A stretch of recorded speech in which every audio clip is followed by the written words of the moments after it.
Bonjour, je voudrais raconter dans cette vidéo la vie d'un bienheureux Italien, un de plus, parmi les franciscains, le bienheureux Conrad d'Ascoli. Il est très peu connu ici, en France, mais il mérite de l'être à cause de deux choses qu'il eut dans sa vie. Une amitié très forte avec quelqu'un qui allait devenir pape, et puis, d'autre part, le don de sagesse qui anima toute sa vie.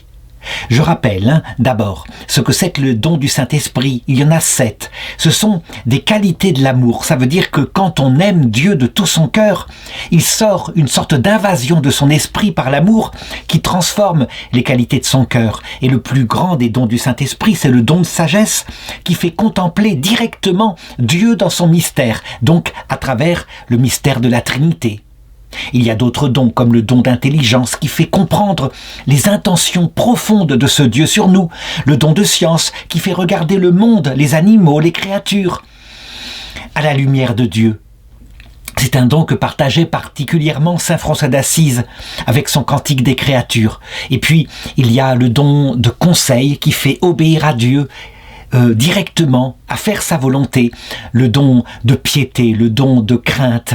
Ce n'est pas une crainte, une peur, c'est la crainte d'offenser son bien-aimé. Et puis,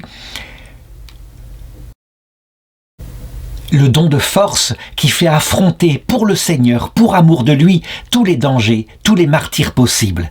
Donc, racontons l'histoire de ce saint franciscain. Il est né il y a très longtemps, en 1234, le 12 septembre pour être précis, ce qui montre à quel point sa vie a été précieusement gardée par les mémoires. Il est né à Ascoli Piceno, qui se trouve en Italie. Et il avait tout pour faire carrière. Il était d'une famille de la haute noblesse, une des plus illustres familles d'Ascoli. Il avait aussi un ami qui s'appelait Girolamo Massi. Et ce qui était étonnant, c'est que cet ami, qui était de milieu beaucoup plus modeste que lui, eh bien tout au long de sa jeunesse, on voyait ce petit garçon, donc dont le nom italien est Corrado Miliani, eh bien, qui s'agenouillait au genou de son compagnon. Et le compagnon, évidemment, lui demandait pourquoi il avait tant de respect pour lui. Eh bien, il lui prophétisait tout de suite, il lui disait « Je t'ai vu en rêve avec les emblèmes du pontifical romain dans les mains, et donc tu deviendras un jour le pape. » Et son ami Girolamo se moquait doucement de lui en lui disant « Mais moi je ne veux pas faire carrière dans l'église. » Et tous les deux grandirent ensemble avec l'amour du Seigneur et une âme pure.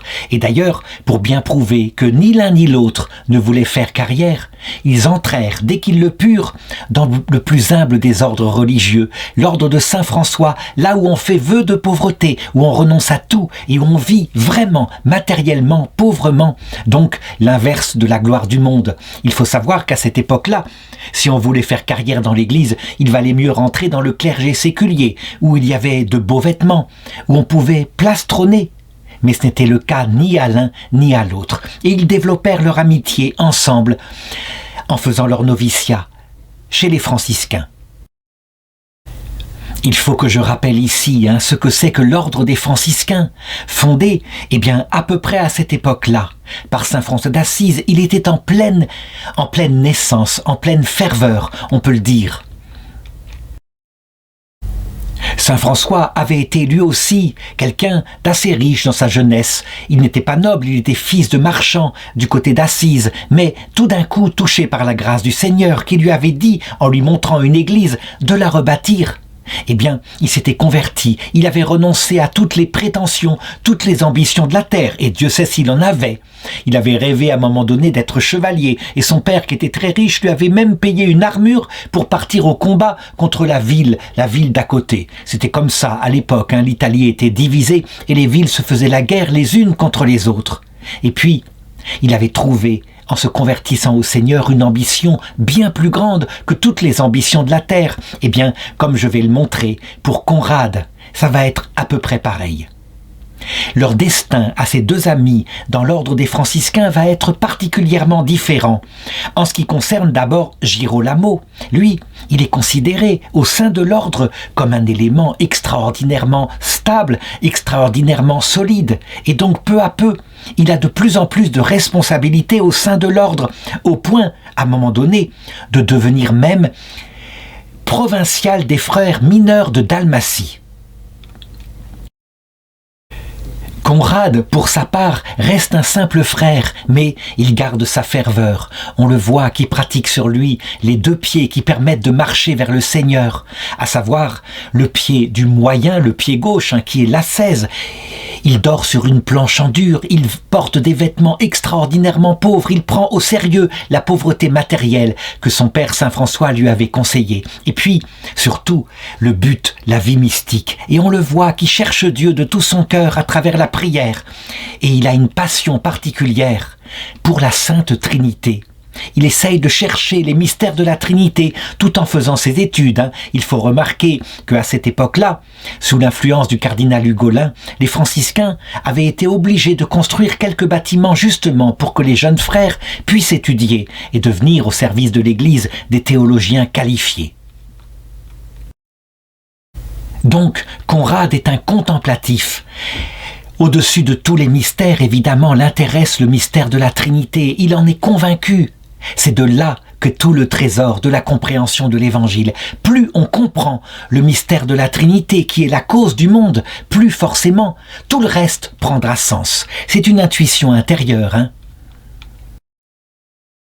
Et pendant ce temps, pendant qu'il étudie, son frère Girolamo Massi, lui, à la mort de Saint Bonaventure, qui sera le 7e successeur de Saint François d'Assise, il est élu par les frères 8e successeur, donc prieur général de tous les franciscains. Qu'est devenu pendant ce temps, frère Corrado d'Ascoli. Il est devenu un humble franciscain, mais il a étudié avec passion du côté de Pérouse en particulier, où on l'a envoyé pour étudier la théologie. Il a développé quelque chose de très développé, justement. On peut le dire, il est quelque part devenu une sorte de docteur, même si, à cette époque-là, on le voit, son aspiration n'est pas tellement d'enseigner. Il a une aspiration à devenir ermite, se consacrer à Dieu entièrement dans le silence, dans l'étude, pour chercher à comprendre de plus en plus la Trinité, pour recevoir dans son cœur l'Esprit Saint. On le voit, il a mis à leur juste place les études. On le sait, il y a dans la sagesse 3 niveaux. La sagesse philosophique, qui permet de découvrir Dieu par soi-même, par sa raison. Il y a la sagesse théologique qui permet d'analyser, encore une fois avec sa raison, les enseignements de Jésus. Mais au-dessus de tout, il y a, il le sait, la sagesse mystique qui permet de comprendre la Trinité, non pas avec sa raison cette fois, mais parce que l'Esprit Saint vient directement habiter dans notre cœur. Et donc, c'est là son aspiration, mais manifestement, il se le dit. Contempler la Trinité, ce serait mon rêve, mais je ne peux pas me le permettre. Je dois d'abord communiquer de tout mon cœur pour l'amour du Seigneur. Et il me comblera dans l'autre monde de la vision béatifique. Je dois communiquer le trésor que j'ai reçu à mes frères qu'ils connaissent moins bien. Et donc il va voir son ami, qui est supérieur général des franciscains, et il lui demande la permission de partir comme missionnaire apostolique en Afrique. Il faut savoir en effet qu'à cette époque-là, beaucoup de franciscains voulurent imiter les premiers martyrs franciscains qui étaient partis pour évangéliser les musulmans. Saint François d'Assise lui-même avait eu cette idée qu'il avait travaillée et il avait prêché, mais il avait pu revenir vivant en Italie. Il obtient la permission et donc il part ainsi en Afrique auprès des communautés chrétiennes. Les communautés musulmanes n'acceptent plus du tout la prédication des chrétiens et il se met à prêcher dans la région libyenne de Cyrénaïque. Et donc, comme on peut l'imaginer, c'était un prédicateur de la profondeur. Ce n'était pas une parole de feu du convertisseur, mais véritablement plutôt quelqu'un qui cultivait dans l'intelligence de ses auditeurs, à qui il devait parler comme il le pouvait, en arabe. Il savait leur communiquer la connaissance profonde de leur foi. Mais évidemment, parce que cette prédication, elle est très utile au Seigneur. Il ne faut pas que des semeurs d'évangile, donc des prédicateurs qui versent l'envie de croire, mais il faut des personnes qui approfondissent la foi chez des chrétiens déjà formés. Le Seigneur va se mettre à accompagner la prédication de son apôtre par toutes sortes de miracles qui sont racontés dans son procès en béatification. On note en particulier, et c'est attesté, mais ce n'est pas vérifiable, la résurrection de deux morts. Et ça, par contre, dans des miracles ultimes qui eurent lieu un peu plus tard, par exemple avec Saint Vincent Ferrier, on a des témoignages qui attestent que des actes de puissance, comme faisait le Seigneur, étaient donnés sans problème aux saints prédicateurs. Évidemment, qu'est-ce qui explique cette aide venant de l'Esprit Saint dans sa prédication? Eh bien, c'était très certainement que sincèrement, il était un saint. Je l'ai dit, il avait renoncé à sa propre vie, il pensait qu'il ne reviendrait jamais d'Afrique, que les musulmans là-bas l'exécuteraient à un moment donné ou à un autre. Il ne pensait qu'à la contemplation du Seigneur, et sa sincérité était totale. On le voyait bien à travers son mode de vie, il avait gardé la même pauvreté absolue, une pauvreté qui n'était pas pour se vanter, il portait des vêtements très rudes, marchait les pieds nus, il ne se reposait que quelques heures sur une table dure, il jeûnait de pain et d'eau 4 jours par semaine. Ceux qui estiment que ces pénitences sont trop sévères et que quelquefois les exploits ascétiques que faisaient ces premiers franciscains leur permettaient de se glorifier auprès de leurs propres frères, je répondrais que pour lui manifestement ce n'était pas cela. C'était pour tenir son corps, pour le tenir dans une totale ferveur. Il avait peur que son corps ne l'entraîne vers le péché. Et puis, sa vie mystique était le sommet de son âme. Connaître Dieu de plus en plus, la donner au prochain. Le succès apostolique fut donc extraordinaire, parce qu'il faut le savoir. Pouvoir enseigner des mystères, des questions que les gens se posent lorsqu'ils sont devenus chrétiens, en particulier en rapport avec la raison de nos souffrances.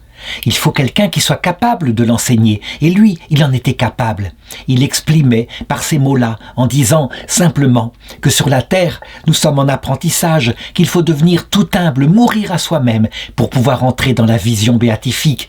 On ne peut pas voir Dieu sans mourir, avait dit Jésus lorsqu'il avait enseigné à des Grecs.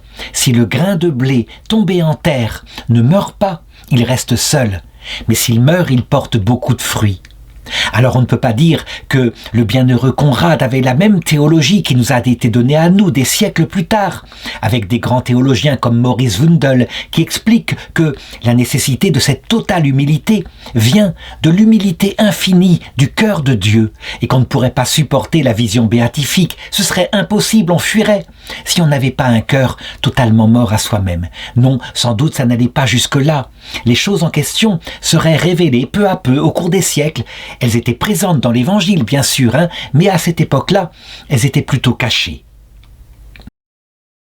Mais peu importe, s'il ne savait pas formuler aussi précisément la logique à partir de la Trinité, il en recevait la connaissance profonde. Il eut, vers ce moment-là, des dons venant de Dieu, comme l'apparition du Christ qui lui apparut souffrant. Il y a, bouleversé par cette apparition, il était crucifié, il n'avait plus qu'une idée, participer de sa douleur, pouvoir l'aider à porter sa croix, être une sorte de Simon de Cyrène, et donc il acceptait toutes les contradictions qui pouvaient lui être envoyées. Voilà justement qu'une contradiction lui fut envoyée. Son ami Girolamo, entre-temps, était allé à Rome comme supérieur général des franciscains, et là-bas, un pape l'avait tout simplement bombardé cardinal. C'était le pape Nicolas III et il avait besoin de lui comme légat pontifical auprès du roi de France. Parce que, il faut le savoir, les rois à cette époque-là, même très chrétiens, quelquefois, ils s'asseyaient sur leur devoir de chrétien et donc ils voulaient qu'il parte auprès du roi de France pour l'amener à des sentiments plus pacifiques. Alors, Girolamo Maschi, le cardinal Girolamo Maschi, accepta, mais il mettait pour cela une condition. Il voulait qu'il ait un compagnon, quelqu'un qui puisse l'accompagner dans sa mission. Et il choisit frère Conrad. Une lettre partit donc d'Italie vers l'Afrique pour qu'il puisse revenir. Et il accepta dans l'obéissance. Ainsi, on le faisait quitter sa mission d'évangélisateur. Et il prit le bateau avec les larmes de tous ceux à qui il prêchait, les chrétiens d'Orient. Il prit le bateau et il partit en les bénissant. Et il arriva en Italie. Et lorsque frère Girolamo le vit débarquer, ensuite à Paris où il était, eh bien, il le constata, il le reconnut à peine. Il était revêtu de vêtements extraordinairement pauvres. Il était pieds nus. Et il fut ému de compassion, lui qui portait des belles chaussures, forcément avec son vêtement rouge de cardinal. Et il s'écria, « Ah vraiment, cet homme est plus grand que le prophète Jonas. » Et ceci lui servit évidemment d'une bonne leçon pour se souvenir toujours qu'il devait garder, même comme cardinal, son cœur de franciscain, que c'était une mission qui lui était donnée avec beaucoup d'honneur, mais qu'il ne fallait surtout pas qu'il perde sa spiritualité. Eh bien, la mission auprès du roi de France se passa bien et elle fut couronnée de succès et ils repartirent ensuite vers l'Italie. Ils arrivèrent à Rome en 1278 et là, frère Conrad avait 44 ans. Quant à frère Girolamo, avec sa dignité de cardinal, eh bien, il commença à être quelqu'un qui vivait dans la cour du pape, tandis que Corrado, donc Conrad, quant à lui, il lui demanda la permission de pouvoir rester missionnaire et d'enseigner l'Évangile au peuple de Rome. Cependant, parce qu'il savait qu'il était un brillant théologien, il connaissait son goût pour les études, alors il estima qu'il aurait un rôle beaucoup plus important s'il devenait professeur de théologie. Et pourquoi pas dans la meilleure université, enseigner à Paris, à la place du frère Bonaventure, qui était mort depuis quelques années, devenir un docteur franciscain. Il en fallait. Il ne fallait pas laisser l'université de Paris uniquement à l'ordre des dominicains. Eh bien, encore une fois, et dans l'obéissance totale qui est la plus grande des pauvretés, bien plus grande que la pauvreté matérielle, plus grande que l'ascèse, frère Conrad d'Ascoli renonça une fois de plus à son désir de prêcher en Italie, et il alla tout simplement à Paris, puisqu'on lui le demandait. Et là, il se mit à enseigner, et il enseigna 10 années à la Sorbonne, à Paris. Et son enseignement était véritablement digne de celui de saint Bonaventure. Et il faut le dire, il prêchait en premier le mystère de la Trinité.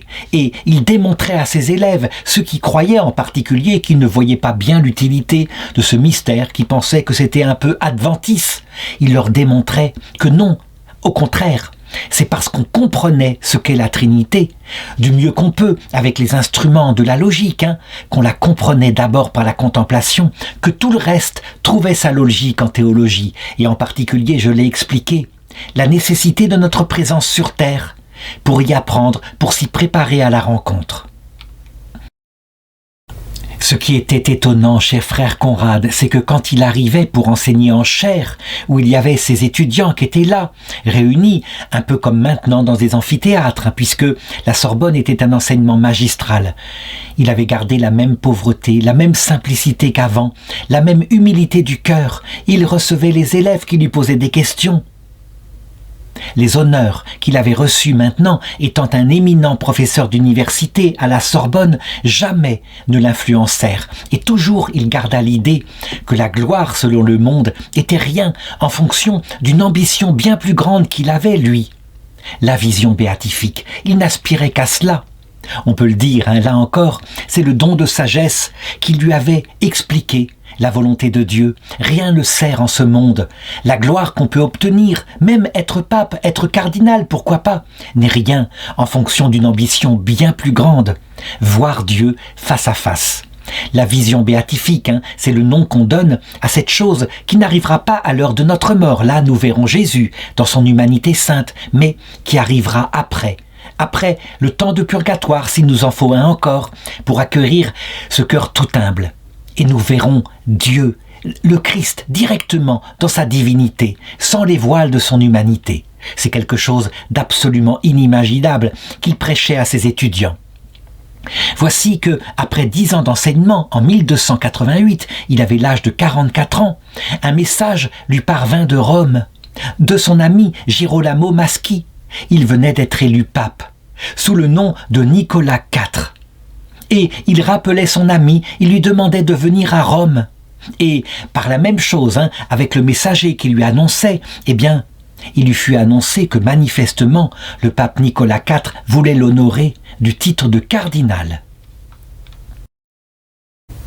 Là encore, il fut attristé par cet honneur qu'on lui donnait et dont il ne voulait pas, mais il l'accepta dans l'obéissance et il quitta son milieu parisien, mais après avoir célébré une messe et donné un discours d'adieu dans lequel il exhorta chacun de ses étudiants à ce qui était essentiel, aimer par-dessus tout la vertu chrétienne d'humilité et de dissimulation de soi. C'était fondamental, et c'est vrai, c'est comme la bonne terre, humus, humilité. La bonne terre, s'il n'y en a pas, l'arbre de la charité, avec ses racines profondes, ne peut pas pousser et donner des fruits, les fruits étant l'application des commandements, les vertus morales, et tous les fruits qu'on peut donner, l'apostolat, etc. Ce fut son dernier discours, et il partit pour l'Italie. Je voudrais m'arrêter un instant là pour raconter quelque chose qui, manifestement par l'étude critique, a été infirmé. Ce n'est pas vrai. Mais c'est vrai qu'en Italie, il y a une grotte qui est ainsi creusée dans le rocher, une grotte troglodytique où on raconte que dans les dernières années de sa vie, ne voulant pas être cardinal, c'est là qu'il se retira. Le bienheureux Conrad. Mais en réalité, lorsqu'on analyse les choses, on voit que cette grotte sans doute a une autre origine, mais qu'il y eut effectivement quelque ermite qui vécut dedans, mais que ce n'était pas Conrad, l'ami du pape Nicolas V. Pardon, je voulais dire le pape Nicolas IV, mais ce qui est sûr, c'est que, manifestement, c'est une belle légende parce que le cœur de Conrad était vraiment comme cela. Lorsqu'il marcha, lorsqu'il se dirigea vers Rome, eh bien, le Seigneur voulut donner à son ami, sans doute, une dernière leçon spirituelle. Il voyagea, comme les franciscains avaient l'habitude de voyager. Lui, je l'ai dit, qui avait dépassé la cinquantaine. Il voyagea avec difficulté, tant il avait jeûné au cours de sa vie, mais tout de même, il traversa la France, le sud de la France, et puis il fallait passer les Alpes. Et il arriva dans son village natal, Ascoli. Nous étions le 19 avril 1289, et c'est là tout simplement qu'il mourut, avant même d'avoir reçu la pourpre cardinalis. Et son ami, le pape Nicolas IV, le regrettera profondément en confirmant qu'il avait effectivement l'intention de le créer cardinal. Alors il ordonna de construire autour de son corps un mausolée solennel pour son tombeau. Ainsi, il avait pu l'honorer sur terre de cette façon-là, puisqu'il lui avait été impossible de l'honorer par le titre de cardinal. Et donc, ses restes sont enterrés dans le couvent d'origine et ils furent transférés ensuite en mai 1371 à l'église Saint-François.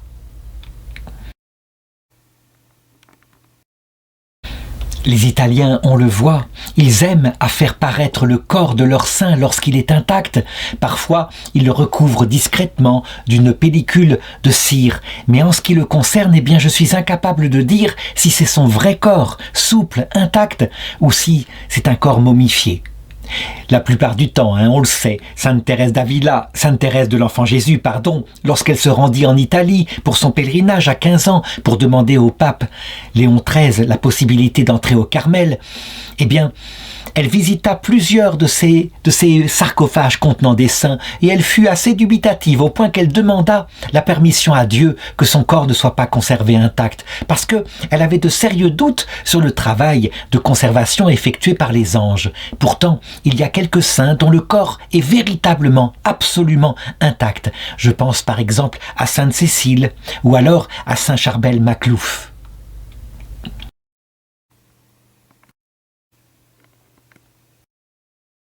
L'image que je montre de Sainte Cécile n'est pas son corps, mais c'est une statue de son corps tel qu'il fut retrouvé lors de fouilles effectuées à Rome, dans la basilique où était son corps, au XVIe siècle. Et le pape de l'époque fut tellement bouleversé par ce petit corps de jeune femme, tellement beau, tellement frêle, tellement magnifiquement conservé, qu'il demanda à un artiste de sculpter l'état exact dans lequel il était. Je terminerai cette vidéo par une prière qui a été écrite en l'honneur du bienheureux Conrad d'Ascoli, et qui, je dirais par quelques phrases, résume toute sa vie. Seigneur, sois béni d'avoir donné à la famille franciscaine et à l'Église universelle le bienheureux Conrad, qui était un homme doux et pénitent, sage et amoureux de la Sainte Trinité. Il a parcouru les rues du monde à un rythme soutenu pour annoncer à tous l'évangile de ton salut.